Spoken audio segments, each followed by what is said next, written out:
முன்பு அன்னை பார்வதி தேவி சிவபெருமானை மீண்டும் அடைவதற்காக பூலோகம் வந்தாள். அவள் தவம் செய்ய தேர்ந்தெடுத்த இடம் புனிதமான திருவண்ணாமலை. அந்த மலையே சிவபெருமானின் வடிவமாக திகழ்ந்தது.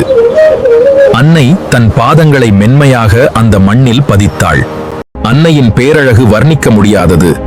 அவளது கண்கள் கருணையைச் சிந்தின, முகம் கோடி சூரிய பிரகாசத்துடன் ஜொலித்தது. மலையைச் சுற்றி வலம் வரும் கிரிவலத்தை அவள் தொடங்கினாள். ஒவ்வொரு அடியையும் மந்திரங்கள் முழங்க அவள் எடுத்து வைத்தாள். பார்வதி தேவி கிரிவலம் செல்லும் வழியில் காட்டில் இருந்த ஒரு சிறிய மான்குட்டி அவளை கண்டு அருகில் வந்தது.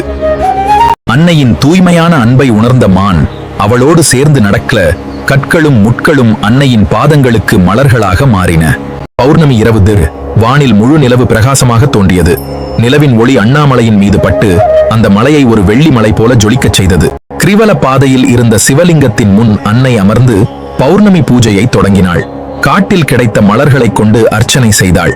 அன்னையின் பக்தியைக் கண்டு மயில்கள் தோகை விரித்து ஆடின. இயற்கையின் ஒவ்வொரு அணுவும் அன்னையின் வருகையை கொண்டாடியது.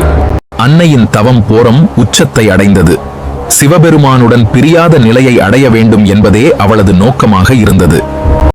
அப்போது ஒரு மாபெரும் ஜோதி பிழம்பாக சிவபெருமான் அவளுக்கு முன்னால் தோன்றினார்.